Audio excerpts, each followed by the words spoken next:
Primeramente, para poder hablar de hernias, lo más importante es que ustedes tengan una buena lectura sobre la pared abdominal, o sea, anatomía humana, ¿verdad?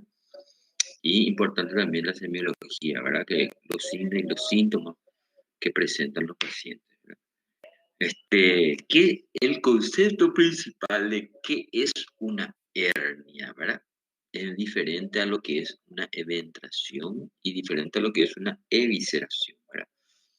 Este, la hernia es la protrusión del contenido de dentro de la cavidad abdominal hacia afuera de la cavidad a través de un orificio anatómicamente constituido, ¿verdad? O sea, nosotros nacemos con ese orificio, ¿verdad? Entonces, es diferente a una eventración. La eventración es cuando hay una herida, una cicatriz de una herida operatoria o una herida traumática también puede ser, y a través de esa solución de continuidad, que es una cicatriz, habitualmente protruye hacia afuera contenido dentro de la cavidad abdominal, ¿verdad? ¿Me escuchan bien, verdad? Eh, Esa es la diferencia, ¿verdad? La evisceración, que es el tercer caso que suele ocurrir en la pared abdominal, es la salida de contenido a través de una solución de continuidad aguda. O sea, yo hoy te corto el abdomen y todo tu vísceras salen hacia afuera, ¿verdad? Entonces, eso es evisceración.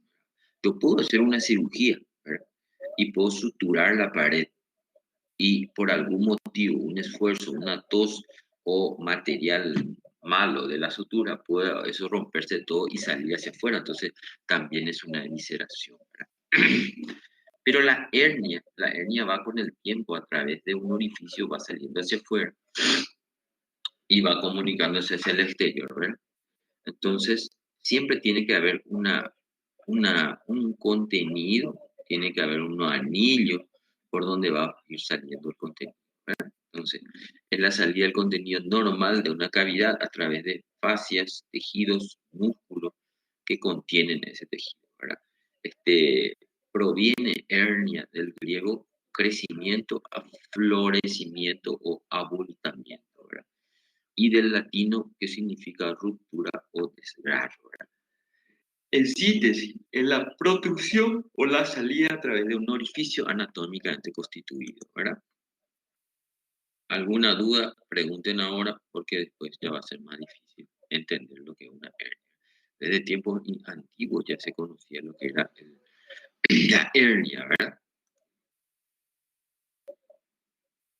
Y estas hernias pueden ser tanto en el hombre como pueden ser en la mujer, ¿verdad? Estas hernias pueden tener diferentes locales, o sea, puede estar ubicado en diferentes partes del cuerpo, ¿verdad? Más frecuentemente nosotros vamos a ver en las regiones inguino-escrotales, por ejemplo, pero pueden haber hernias en la región superior del abdomen, como en el epigástreo, por ejemplo. Puede haber en las regiones lumbares, puede haber en las uniones de las fascias, ¿verdad? Como en la línea de Spiegel, por ejemplo.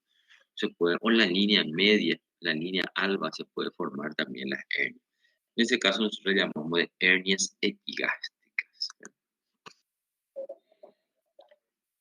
Estas diferentes ubicaciones o posiciones tienen mucho que ver con algún trastorno, ¿verdad? El más frecuente en la región inguinal es la persistencia del conducto peritoneo vaginal, ¿verdad?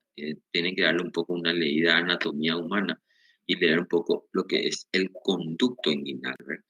Que en el hombre, que es el contenido del conducto inguinal, y en la mujer, que es el contenido del conducto inguinal. La mujer habitualmente viene muy poco contenido, viene solamente el ligamento redondo, pero en el hombre sí lleva consigo el cordón espermático, ¿verdad? Lleva consigo las venas y los vasos, y también lleva el cordón conducto deferente, ¿verdad? Entonces tiene mayor contenido. Habitualmente en el hombre, que es diferencia de la mujer, el testículo es un órgano intraabdominal. Cuando uno va con el correr de primero el feto, con el correr de los meses, este germina y va viajando a través del conducto para ir a alojarse fuera de la cavidad abdominal. Entonces, en ese trayecto, él lleva consigo el peritoneo, ¿verdad? Eso se llama persistencia del conducto peritoneo vaginal, ¿verdad? Porque el testículo tiene una última túnica que se llama túnica vaginal, ¿verdad? Entonces, si ese conducto por donde vino el testículo hacia afuera permanece abierto, es cuando se producen las hernias inguinoescrotales, ¿verdad? A través del anillo inguinal o conducto inguinal. Son dos anillos, uno superficial y uno profundo, ¿verdad? Que está formado por diferentes capas de tejido, músculo, por neurosis, ¿verdad? Y forma lo que se llama el conducto inguinal. Un ejemplo de un tipo de orificio anatómicamente formado, porque eso está formado no por una herida ni nada, sino está formado por el trayecto que va a seguir el cordón espermático, ¿verdad? ¿Cuáles pueden ser las causas que originan una hernia? Tenemos diferentes tipos de causas, desde las hereditarias, por ejemplo, que son factores predisponentes. Hay 25% de los pacientes, padres o abuelos, tuvieron ya una hernia inguinal y hay tendencia que si el abuelo o el padre tuvo, habitualmente los hijos pueden algunos tener, ¿verdad? Entonces, habitualmente un proceso, como estaba diciendo, donde permite que se quede permeable el conducto peritoneo vaginal por donde vino el testículo. Ustedes saben por qué Ligia María, el testículo no queda dentro de la cavidad abdominal y tiene que salir hacia afuera, tiene que ir hacia el escroto. ¿Ya escucharon hablar alguna vez Van Dilma, Alexandre, hubiera sí? ¿Por qué el testículo tiene que salir afuera y tiene que viajar? ¿Por qué no queda adentro como el ovario, por ejemplo? El ovario es un órgano intraabdominal no peritonizado, ¿verdad? No tiene peritoneo. Debido a la temperatura. ¿Qué tiene que ver la temperatura, verdad? ¿Por qué la temperatura es tan importante?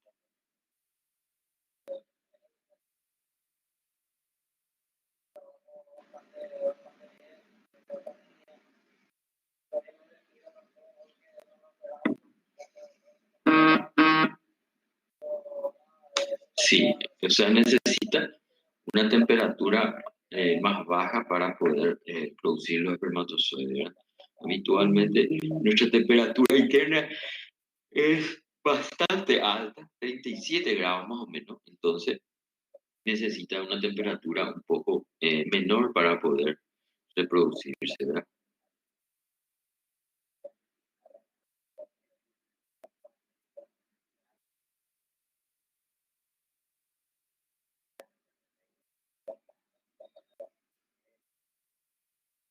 Puede haber también a consecuencia de la edad del paciente, ¿verdad? La musculatura se puede quedar más blanda. O, por ejemplo, las mujeres que tienen muchos embarazos pueden quedar más débiles, más flácidas, y eso puede ocasionar. O algunas patologías, por ejemplo, que pueden aumentar la presión dentro de la cavidad abdominal, como por ejemplo la ascitis, ¿verdad? O eh, hipertensión abdominal ocasionada por el aumento, por un tumor, por ejemplo, dentro de la cavidad abdominal, o el EPOC que le obliga al paciente a toser, tos crónica, puede ocasionar que aumente la presión y eso puede ocasionar también que ocasione las hernias. Las hernias inguinales, por ejemplo, las indirectas, son más frecuentes en jóvenes. En el primer año de vida, porcentaje de incidencia más alta, entre los 15 a 20, ¿verdad? Gran repunte de la incidencia por ejercicio físico, por ejemplo, ahora se ve mucho a consecuencia de exagerado esfuerzo físico, por ejemplo. La semana estuve atendiendo pacientes con una luxación de cadera, paciente de 25 años con luxación de cadera por el ejercicio de CrossFit, le dicen, ¿verdad? Exagerado esfuerzo físico en personas a veces muy jóvenes, donde todavía no está preparado, o personas que no estén acostumbradas a hacer ejercicio físico, ¿verdad? Puede ocasionar que esto provoque una ruptura, ¿verdad? Más frecuente en edad adulta, rara en niños, las hernias inguinales directas, más frecuente la indirecta en los jóvenes, ¿verdad?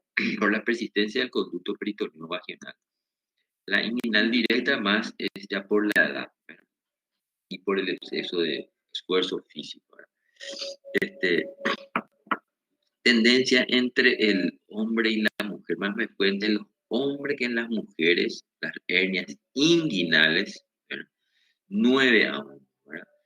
Las hernias directas raras en mujeres por tener la pared posterior más resistente, ¿verdad? Ahora sí, algunos tipos de hernias, como las hernias crurales, por ejemplo, son muy frecuentes en mujeres, ¿verdad? Por la presión que suele tener la mujer en el embarazo, ¿verdad? Hacia abajo, ¿verdad? Y en el canal de parto cuando hace su esfuerzo para parir, ¿verdad? La obesidad, gran ayudante para la formación de las hernias, por aumento de la presión intraabdominal, infiltración de grasa a la pared, el epiplón, el peritoneo, favoreciendo hacia el deslizamiento de la serosa. De esta manera forma el lipoma, un pequeño polvo de grasa para poder hacer presión hacia la hernia. Esto produce infiltración de la grasa en músculos transversos, deterioro del músculo aponeurótico, especialmente en las directas, y otros factores posturales que a la larga van a relajar los músculos y anillos inguinales. Factores desencadenantes: aumento de la presión intraabdominal, el estreñimiento, la estrechez uretral de la mujer, el síndrome prostático en el hombre, la bronquitis crónica, el enfisema pulmonar, el asma y los habituales CrossFit, ¿verdad? Que levantan pesas o hacen esfuerzo físico, ¿verdad? ¿Cómo se clasifican las hernias? Tiene muchos tipos de clasificación.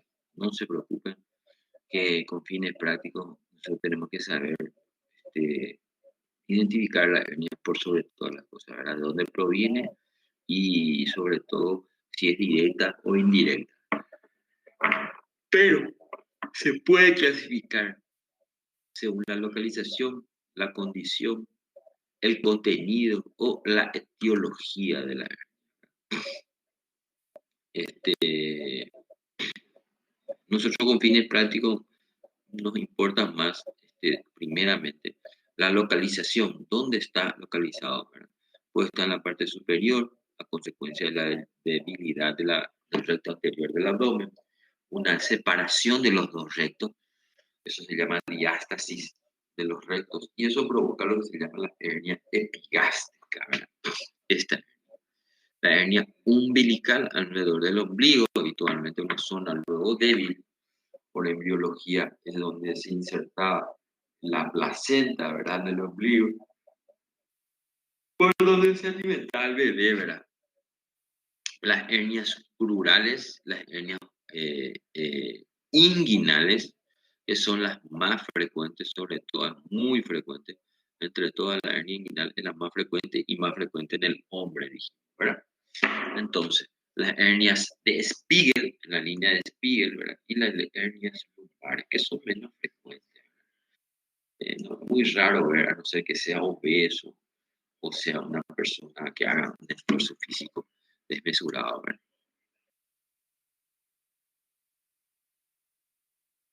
Ahora, en cuanto a la condición, ¿cómo está esa hernia? Hay hernias que nosotros ni nos damos cuenta. El paciente dice, me molesta, pero uno revisa, toca y no ve.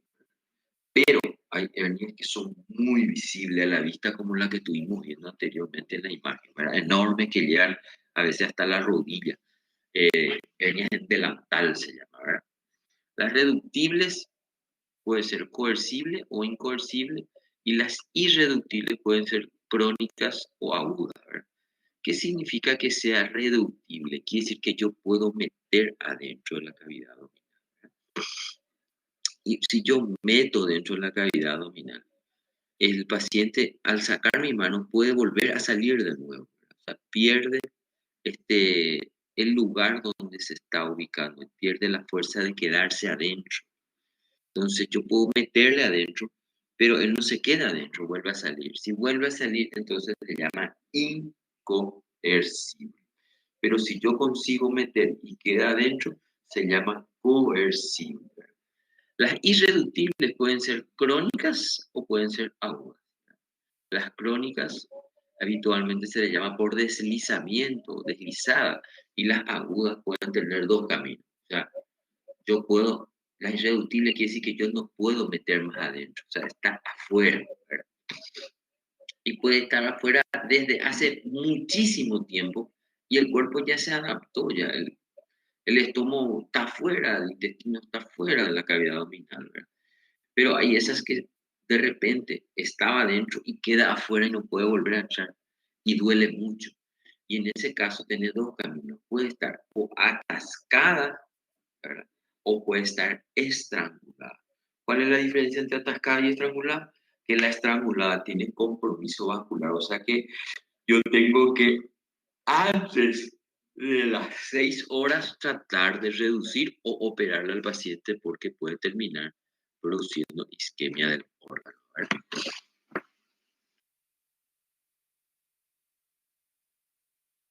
En cuanto al contenido de la hernia, ¿verdad? La hernia puede tener muchas cosas dentro. A veces yo ya llegué a encontrar intestino grueso, intestino delgado, pero la gran mayoría de las veces o tenemos epiplom metido o parte del intestino delgado, ¿verdad?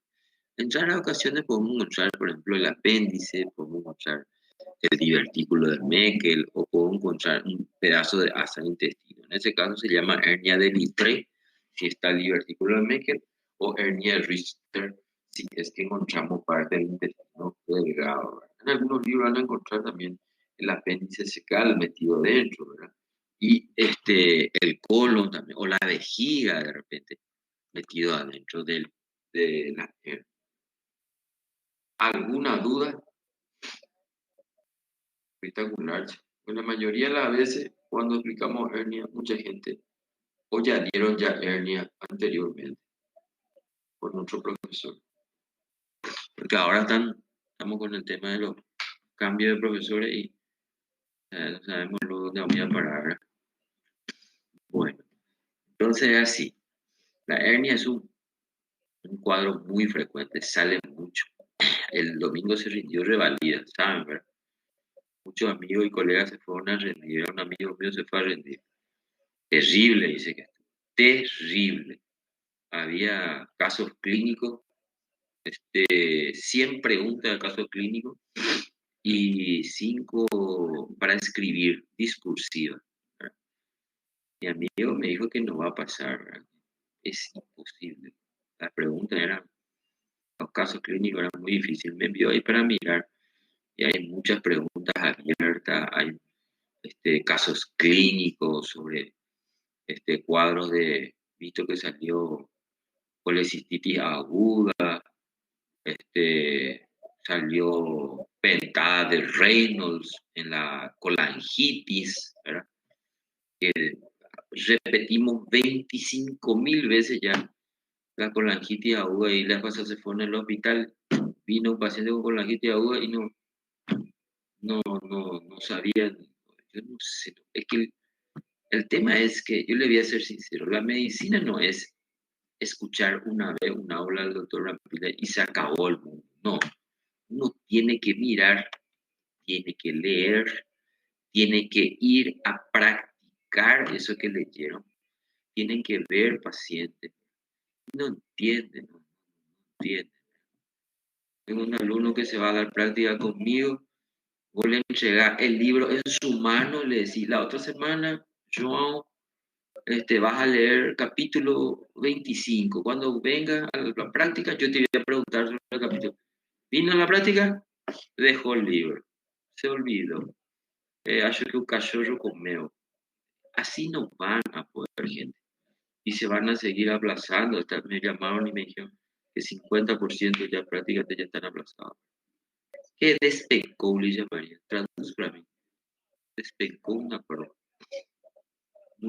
Cayó mucho de todo. Cayó Vito mucho de sus, cayó mucho de, sí, mucho. 100 preguntas, 100 preguntas.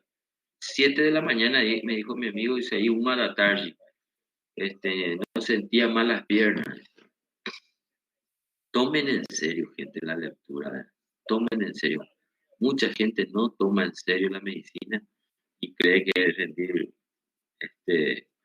revalida, como rendir complementario. No es así. Etiología puede ser congénita, eh, gráfico de análisis. Eh, Congénitas se manifiestan en el nacimiento, defectos del desarrollo por persistencia de lo que dije, el conducto peritoneo vaginal en el hombre, ¿verdad? Donde siempre hay un saco y hay un contenido. El saco es peritoneo habitualmente o es parte de la pared posterior del músculo y persistencia del conducto de Nuck en la mujer se llama. Las adquiridas se manifiestan en el transcurso de la edad adulta por debilitamiento de la pared o por algún esfuerzo físico o aumento de la presión intraabdominal, ¿verdad? Las que son recidivantes pueden ser postquirúrgicos, eso se llaman eventaciones, ¿verdad? O hernias incisionales, ¿verdad? O puede ser traumático, ¿verdad? A consecuencia de traumas, heridas. ¿Cómo es esto? Entonces, esto es nuestro anillo, se llama este lugar. Aquí entra el peritoneo, entra el órgano adentro del peritoneo y eso se forma ahí un saco, ¿verdad? Este saco que se forma puede hacer que la hernia quede atascada en esta forma, quede atrapada. O puede ser agudo y el anillo ser pequeño y hacer que el órgano que se metió ahí no pueda volver a salir y queda estrangulado. ¿Cuál es la diferencia entre atascado y estrangulado? Que el estrangulado ya esté comprometido el pedículo vascular del órgano, ¿verdad? Según el saco, ¿verdad? Ahí el saco puede estar metido dentro el órgano, ¿verdad? Dentro del saco. O puede estar metido el epiplón también, ¿verdad? Entonces, si viene a través del anillo, nosotros le llamamos hernias indirectas. Si es a través de la pared posterior, donde está la fascia transversal, habitualmente le llamamos directa, ¿verdad? Puede quedar atrapado y puede necesitar con urgencia un tratamiento quirúrgico para evitar que se necrose el órgano. Aquí podemos ver un poco de anatomía. ¿Cómo está formado el conducto inguinal? Tiene dos anillos, uno superficial y otro profundo. A través de este hace el viaje lo que se llama el cordón espermático en el hombre y el ligamento redondo en la mujer. Por debajo de este conducto hay una zona otra vez, donde tiene diferentes anillos, donde se llaman anillo crural o espacio femoral. ¿Qué es lo que pasa por ahí? Y pasan los vasos femorales. Por encima de eso está el cordón espermático, donde viaja a través del conducto inguinal. Son dos lugares diferentes. En este lugar vamos a tener las hernias inguinales y en este lugar vamos a tener las hernias crurales, ¿verdad? Se entiende, espero que se entienda, porque no es fácil, pero hay que leer. Aquí nosotros formamos esto, tiene 4 paredes, una superior, una interna, una externa y una inferior, ¿verdad? La pared superior habitualmente está formada por el oblicuo mayor. La pared inferior está formada por la fascia transversalis, ¿verdad? La pared interna, la pared interna habitualmente está formada por el tendón que viene de los músculos oblicuo menor, oblicuo mayor y transverso. Entonces se llama esto tendón conjunto. Viene y se inserta en el pubis. Y la pared externa, ¿verdad? Es el ligamento inguinal, ¿verdad? O arcada inguinal. Es un ligamento bastante fuerte, un tendón bastante duro, que está formado por todos los músculos anchos que vienen y envían sus fibras de sus tendones. Envían esa parte blanca y esto se va formando desde la espina ilíaca superior hasta el pubis. Entonces, a través de ese tenemos dos anillos, uno profundo y uno superficial. Y a través de eso pasa el cordón espermático. ¿Cuáles son los elementos del cordón espermático. Flavio, Villa María. Elementos, puede salir ese necesario. Cae muy una prueba.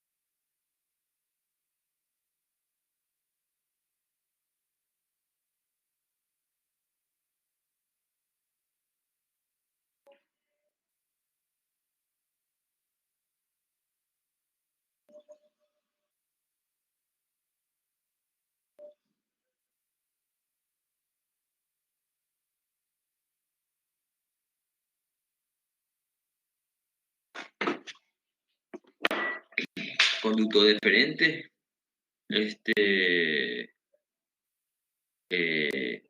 plexo pampiniforme, se llama, que son las venas que habitualmente vienen, el plexo venoso.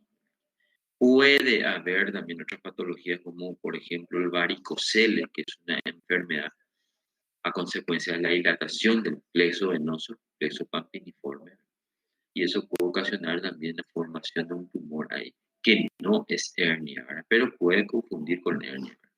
Que ustedes tienen que saber porque al final, en la hora de decidir el diagnóstico, puede confundir eso y puede hacer que se equivoquen en el diagnóstico, ¿verdad? Muchas veces ya he visto médico dicen recibido enviando a la urgencia como hernia y en realidad es una, unas varices, ¿verdad? Varicocele.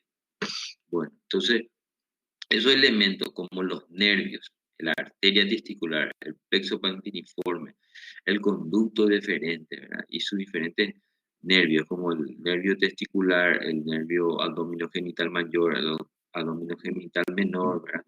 Todo eso van acompañando al conducto espermático, al cordón espermático. Tiene dos porciones, una que va de arriba al hueso, un ligamento grande que va hasta lo que se llama la espina del pubis, ¿verdad? Y la espina anterosuperior, o sea, la espina ilíaca anterosuperior. En ese lugar se forma un ligamento, el ligamento de pulpar, ligamento inguinal, arcada, crural, como ustedes quieran llamarlo. Por encima de eso es la región inguinal, por encima. Y por debajo de eso está lo que se llama el pubis o la cintilla iliopectinia, se llama. Por ahí viaja el, los vasos, tanto venosos y arteriales, viajan el músculo y viaja el nervio. Entonces, el nervio femoral viaja la arteria femoral, la vena femoral y viajan a través de diferentes tipos de anillos. En esos anillos también se pueden formar hernias, ¿verdad? Anatómicamente formadas, ¿verdad? Y esas hernias se van a llamar hernias crurales, ¿verdad? La hernia crural es mucho más fácil de complicarse porque los orificios son mucho más pequeños, ¿verdad? Los orificios pequeños pueden ocasionar que fácilmente se estrangule un asa, se meta ahí y eso provoque su dolor, tumor y provoque isquemia, ¿verdad? En este lugar, entonces, el ligamento inguinal, acá está el ligamento inguinal, y por debajo de esto queda el anillo crural. Por arriba el anillo inguinal y por abajo el anillo crural. Son dos lugares diferentes, no confundirse. Aquí tienen los músculos que estuvimos diciendo, que viene el oblicuo mayor, el oblicuo menor, eso se llama tendón conjunto. El tendón conjunto forma un ligamento bien fuerte en la parte más inferior y externa, se llama ligamento de Henle. Ligamento de Henle es un ligamento que le da refuerzo a la pared posterior del conducto inguinal, ¿verdad? Entonces aquí nosotros podemos ver la fascia como viene de la última fascia, la fascia transversal, ¿verdad? En una parte inferior del piso de la fascia transversalis hay una zona de debilidad, ¿verdad? Y, esa zona de debilidad se llama triángulo de Hasselbalch. El triángulo de Hasselbalch es un lugar donde habitualmente se quieren formar las hernias directas, ¿verdad? Las hernias indirectas vienen a través del conducto. ¿Por qué? Por persistencia del conducto peritoneo vaginal, ¿verdad?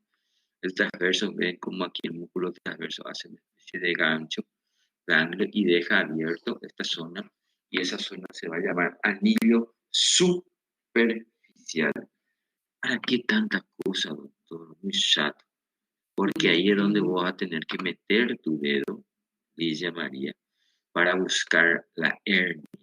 Le vas a pedir al paciente que haga fuerza para poder evaluar si la hernia está viniendo por este conducto. Porque bien que también la hernia cuando es un tamaño muy grande, nosotros no vamos a identificar si es rural o si es inguinal. Entonces la única forma de saber si está arriba o abajo de este ligamento es metiendo el dedo índice, ¿verdad?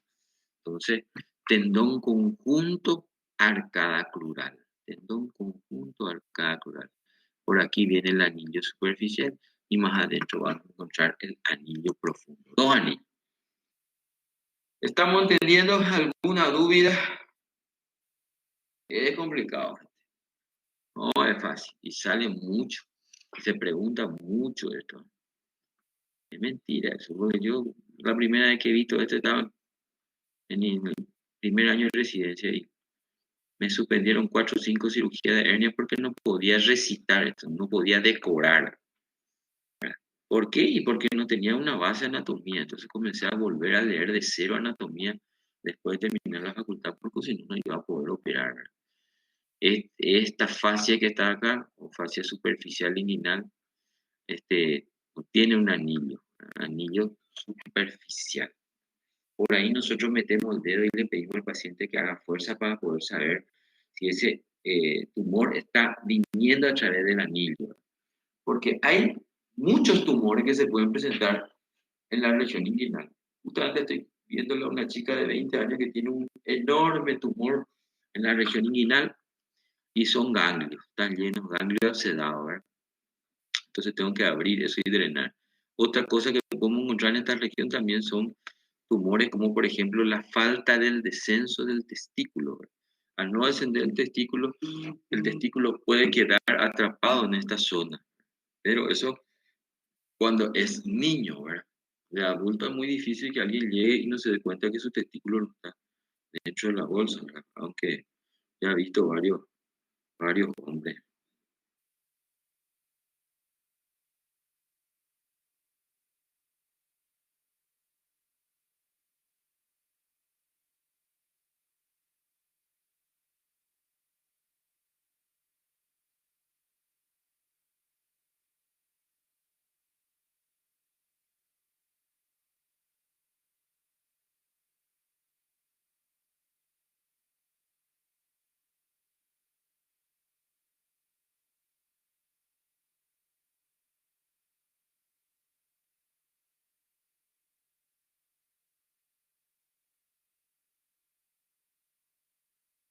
Bueno, es así mismo. Entonces, esa falta de descenso del testículo se llama criptorquidia. La criptorquidia es la falta del descenso.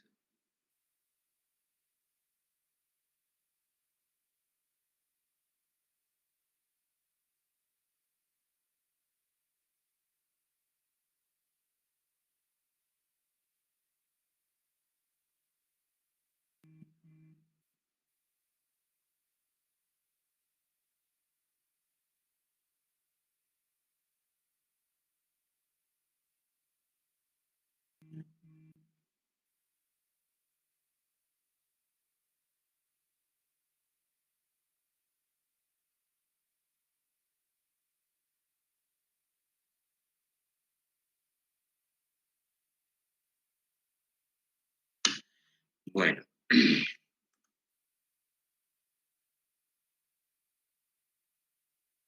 el cordón espermático, como estuvimos diciendo, tiene elementos. Esto es en el hombre, ¿verdad? El contenido del cordón espermático es el músculo cremaster que le envuelve. la arteria espermática, el plexo panfiliforme, el conducto deferente y habitualmente hay una arteria del conducto deferente que viene acompañándole con algunos que otros nervios, abdomino genital mayor, abdomino genital menor y las ramas del génito plural, ¿verdad? No olvidarse eso, porque cuando uno tiene que disecar, echar a abrir eso, uno tiene que estar viendo los diferentes elementos para no dañar, ¿verdad? Entonces, en ese lugar se forma lo que se llama vamos a ir repitiendo, tenemos por debajo las fascias transversales, por encima tenemos el oblicuo mayor, por dentro tenemos el ligamento inguinal y por fuera tenemos, por dentro tenemos el tendón conjunto y por fuera tenemos el ligamento inguinal, ¿verdad? Este, en eso se forma lo que se llama el triángulo de Hasselbalch, ¿verdad? El triángulo de Hasselbalch tiene el recto por arriba, los vasos epigásticos y el ligamento inguinal por debajo. Entonces, en esa zona habitualmente es donde puede haber debilidades y formarse lo que se llama las hernias inguinales directas, ¿verdad? Porque las indirectas habitualmente vienen ya a través de los anillos, vienen viajando por dentro del conducto, ¿verdad? Pero esto viene viajando por debajo, por la pared inferior, ¿verdad? El ligamento inguinal. Entonces tenemos el ligamento inguinal por arriba, el ligamento de Cooper, el ligamento lacunar y los vasos femorales. Entonces tenemos medial y lateral. Creo que entiendan hay que mirar, ¿verdad? Entonces, nosotros tenemos dos tipos de hernias inguinales. Las hernias inguinales pueden ser directas o pueden ser indirectas. Por debajo del ligamento inguinal, nosotros tenemos en la zona crural donde podemos tener las hernias crurales. Entonces tenemos las indirectas, que pueden ser el 50%, las directas el 25% y las crurales el 15%. Los tipos de hernias inguinales pueden ser, como dijimos, directas, las que vienen a través de la pared, o indirectas, las que vienen a través del anillo inguinal. O sea, viajan dentro del tubo, ¿verdad?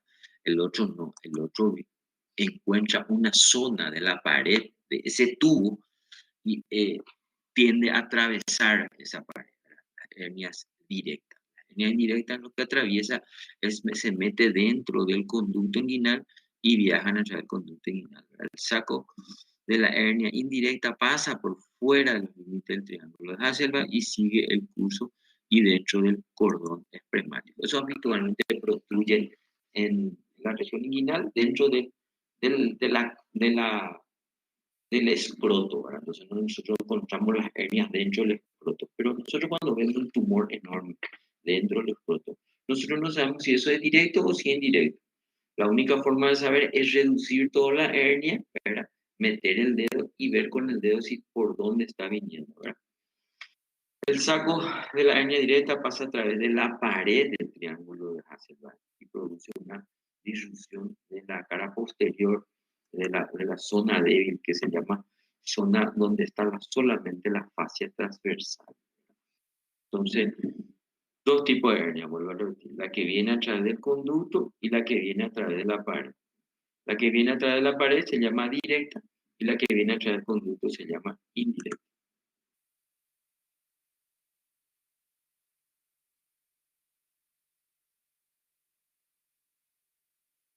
Este, el paciente puede venir a nuestra consulta muchas veces con muy pocos síntomas o puede tener un dolor, puede tener tumor, ¿verdad? Las complicadas pueden ser ya más dolorosas, se puede ver el tumor y eso pueden estar o atascadas, muchas de ellas, o estranguladas, ¿verdad? Eh, el diagnóstico es clínico. ¿Cómo yo veo el tumor, el abombamiento en la región inguinal, el dolor, ¿verdad?, de menor importancia o malestar muchas veces asociado al abombamiento, sobre todo con el esfuerzo físico? Cuando más esfuerzo físico hace el paciente, más dolor tiene, ¿verdad? Bueno, voy a explicar esta parte y después te respondo, Ligia, porque lo tuyo ya es tratamiento, ¿verdad? Nosotros lo primero tenemos que identificar la hernia, ¿verdad? Si la hernia es directa o si es indirecta. Y una vez que sepamos, primero tenemos que saber que ese tumor que estamos viendo es una hernia, ¿verdad? Es una hernia, sí, es una hernia, entonces,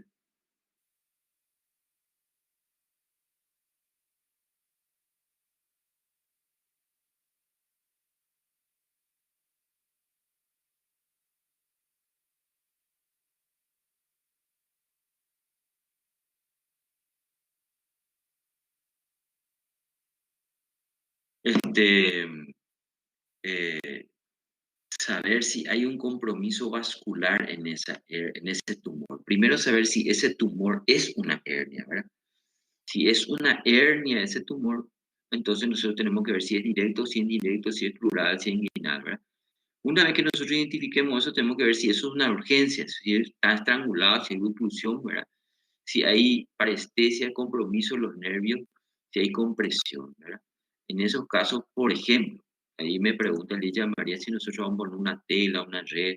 Si nosotros estamos con una hernia que está complicada, está infectada o está perforada, es imposible querer poner cualquier tipo de malla ahí. Eso no se puede hacer. Entonces tiene que hacer un tratamiento de urgencia. Entonces primero es saber cómo está esa hernia. Se hace la inspección, se ve si hay pérdida de simetría en el área inguinal, si hay abombamiento, si hay ruido hidroaéreo, si, o si es que es un tumor que entra y sale, ¿verdad? Eso se llama reductible, o sea, es una hernia que entra de vuelta. Pero hay hernias que no entran de vuelta, eso se llaman irreductibles. Entonces, quedan hacia afuera. Y si quedan hacia afuera, tenemos que saber si ese que quedó atrapado afuera, ese tumor, si eso es una atascada o si es una estrangulada. ¿Cómo yo voy a saber eso? Por el tiempo de evolución. ¿Hace cuánto que está con eso? Hay gente que vive hace 20 años con su tumor hacia afuera, ¿verdad? Y hay gente que estuvo haciendo un esfuerzo físico y el tumor hace 30 minutos nomás está ahí, ¿verdad? Entonces hay que ver si el paciente tiene cicatrices, si hay bultos, si hay cambio de color de la piel, si hay zonas este, con calor, dolor, rubor, ¿verdad? Entonces hay que evaluar el tumor, ¿verdad? ¿Cómo se evalúa habitualmente el tumor? Se toca con las dos manos. Primero se toma el escroto y se ve si están los dos testículos. Se mete adentro, ¿verdad? Se reduce eso hacia adentro, ¿verdad? Y se le pide al paciente que haga maniobra de fuerza. Hay veces que los tumores no se pueden reducir y quedan afuera, entonces ahí nosotros tenemos que ver si ese tumor es realmente. Hace poco me vieron un paciente de 25 años con un enorme tumor acá en el escroto, ¿verdad? Entonces yo al tocar el tumor era de consistencia dura, entonces yo voy a poner una linterna debajo del escroto y voy a ver si eso es traslúcido, o sea, si es una hernia y eso es intestino, yo al meter la linterna va a pasar la luz a través de él. Pero si es un tumor del testículo, por ejemplo, yo voy a querer hacer pasar la luz y no va a poder pasar. Entonces yo ahí me doy cuenta si eso es un tumor sólido o si es gaseoso, ¿verdad? Porque puede ser líquido, sólido y gaseoso. Si es líquido, por ejemplo, es un hematoma, una patada ahí en el testículo y se llenó de sangre, entonces eso va a ser líquido, ¿verdad? O pus también puede haber, porque no, ¿verdad? Un absceso dentro del testículo, ¿verdad? Eso muchas veces podemos hacer con la palpación, podemos ver si eso es de consistencia dura o si es de consistencia líquida, ¿verdad? Si es reductible, si entra adentro, o si es irreductible, ¿verdad? Con el dedo, se mete el dedo adentro y se le tapa el orificio profundo y se le pide al paciente que haga esfuerzo. Si yo estoy tapando el orificio profundo y le pido al paciente que haga esfuerzo y si el tumor sale otra vez de vuelta, quiere decir que no está viniendo a través del orificio profundo, está viniendo a través del orificio superficial. Aquí, por ejemplo, un enorme tumor, nosotros no sabemos si eso es directo, si indirecto, si es plural, si es inguinal, entonces uno tiene que tratar de reducir. Muchas veces no se puede reducir, ¿verdad? Entonces se llama hernia en pantalón, ¿verdad? O, por ejemplo, un gran tumor que está penetrando dentro de este escroto. Yo tengo que ver si eso es líquido, si es sólido, si es translúcido, ¿verdad? Si tiene latido, por ejemplo. Entonces muchas veces tenemos que hacer tomografía abdominal para ver qué es el contenido, ¿verdad? Y ahí podemos ver cómo todo el intestino delgado está metido dentro del escroto, ¿verdad? Está viniendo el epiplo mayor y también está, el ligamento está viniendo también, ¿verdad? El mesenterio, ¿verdad? Entonces, el paciente tiene que entrar en cirugía porque esto se puede estrangular, porque a través de este pedículo está viniendo la arteria y la vena. ¿Qué pasa si esta zona se comienza a volver estrecho y le comprime? Entonces puede haber isquemia de- de- del intestino, ¿verdad? Aquí se puede ver en una mujer, por ejemplo, también puede ocurrir que la presentación de estos tumores, y esto puede ser reductible, entonces esto puede ser una hernia, como puede ser también ganglio, ¿verdad? Para eso hay que evaluar, palpar y tocar, ¿verdad? Acá se puede ver cómo enormemente en esta mujer está viniendo, a través de la hernia, está viniendo todo el asa intestinal, ¿verdad? Palpación es fundamental. Si no se palpa, no se puede ese saber. Se examina ambos lados, los dos lados, tanto derecho como izquierdo, desde la espina iliaca anterosuperior hasta la espina del pubis, para poder ver, ¿verdad? Hay diferentes maniobras, por ejemplo, la maniobra de Amusat se llama, que sirve para eh, diferenciar si el tumor es de la región inguinal o de la región crural. Para eso se traza una línea entre la espina ilíaca anterior superior y la espina del pubis, ¿verdad?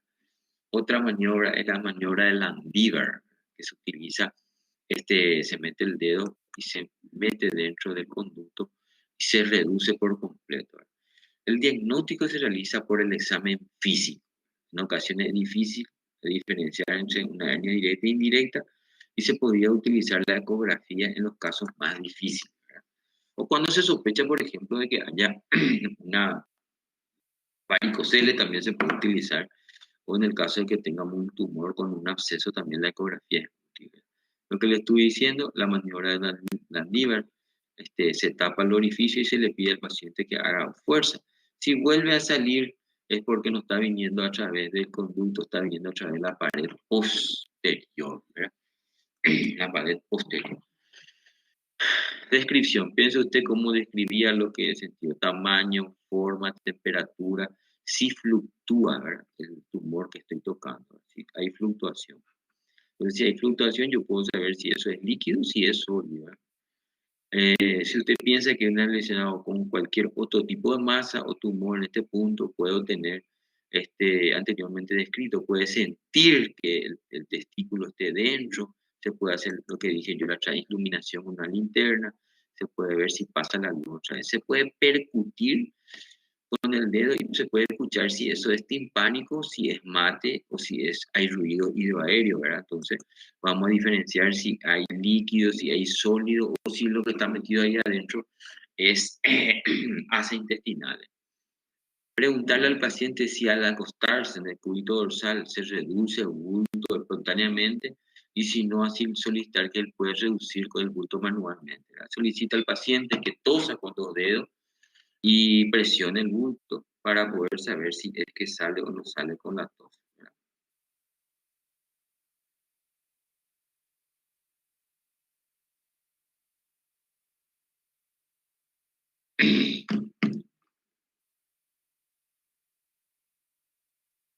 Preguntar si el paciente cuando está de pie presionando con los dedos sobre el orificio profundo se mantiene reducido el bulto, ¿verdad? Este, Diagnóstico diferenciales con la acumulación de líquido, acumulación de sangre, ¿verdad? Si se acumula líquido se llama hidrocele, ¿verdad? Se acumula líquido habitualmente porque puede haber comunicación con la cavidad abdominal y el líquido abdominal se esté acumulando dentro del escroto, ¿verdad? Entonces se llama hidrocele.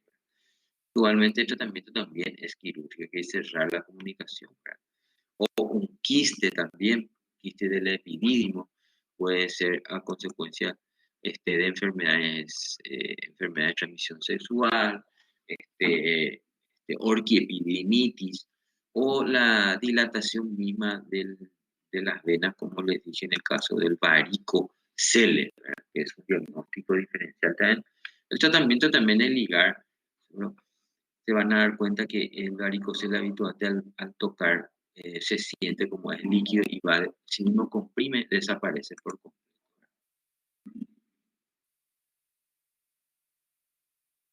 Hacer el examen físico, abdominal, exhaustivo, ecografía del bulto y abdominal, ¿verdad? Para completar los estudios.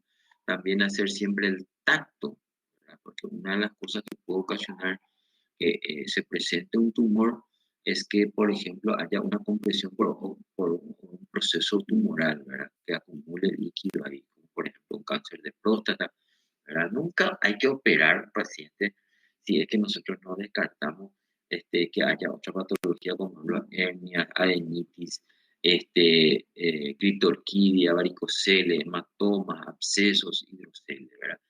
Para responder un poco antes de terminar la parte clínica de todo lo que es hernia, la compañera preguntó